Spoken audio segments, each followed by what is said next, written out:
যে doubling of energy efficiency, অর্থাৎ 2030 সাল নাগাদ আমরা জ্বালানি দক্ষতাকে বৃদ্ধিকে দ্বিগুণ করব, অন্যদিকে নবায়নযোগ্য জ্বালানিকে আমরা 3 গুণ করব।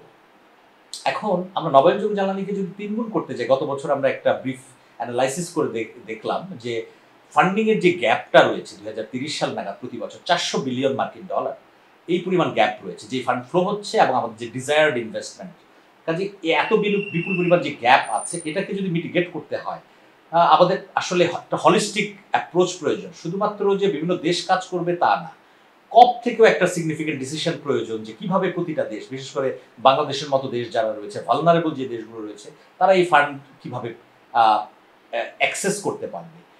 মাল্টিলেটারাল ডেভেলপমেন্ট ব্যাংক যারা আছে তাদেরকে আসলে ইনক্রিজিং ভলিউম অফ ফাইন্যান্স দিতে হবে এই রিনিউয়েবল এনার্জি প্রজেক্টে।